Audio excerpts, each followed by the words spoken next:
So, what's up mga tropa? Meron tayo ditong RE. So, ang problema nito ay pagka tumatakbo, so isang diretso siya, nawawala ng power yung throttle niya. So, namamatay yung takbo. So, pagka nakahinto siya, pahinga lang ng konti, under uli. So, ang naging problema nito mga tropa, ito. Sinalpakan ko to ng OBD to natin. Ayan, ito. On lang natin yung susi mga tropa. So yun ang sakit nito mga tropa. Pag tumatakbo, tumitigil na lang sa daan. So diagnose ko muna kung ano yung naging problema nito. So on natin.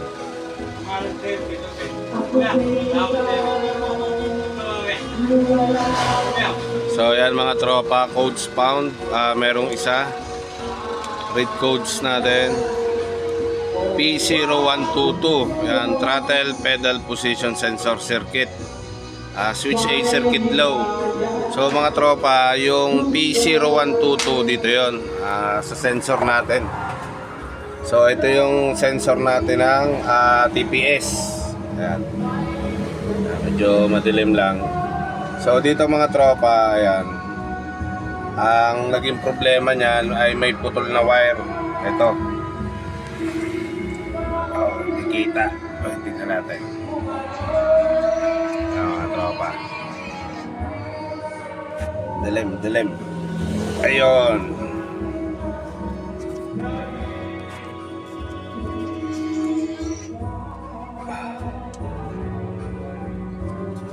Takpan. So yan, ito mga tropa.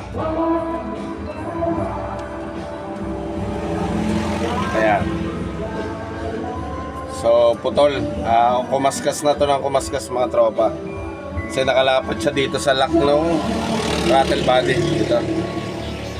Ayan. Kaya naasas siya, nabalatan na. So naputol na mga tropa. Ayan. So dalawang wires ang naputol. Yung isang brown, yun yung sa sensor natin ng ACC. So balatan lang natin to mga tropa, dugtong lang natin ng ayos. Bale dalawang wires yung naputol dyan. So yun lang mga tropa, yun yung code ng P0122. Yung throttle pedal position sensor. So kaya pag tumatakbo siya ng medyo malayo ay namamatay yung makina. So pag nakapahinga naman, nabubuhay na. Kasi nababibrate tong wire na to, lumalapat sa ground. So dugtong lang natin. Tapos after natin siya may dugtong, i-delete lang natin ito. Kasi naka-check engine ito mga tropa. So yung ganitong mga Maxima RE, hindi nga pala siya nagbi-blink. So ang nangyayari sa kanya, naka-steady lang na ganyan ang code, ang check engine light niyan mga tropa. Ayan. So wala siyang code, hindi siya nagbi-blink, either kagaya ni Yamaha or ni Honda. So siya naka-steady lang.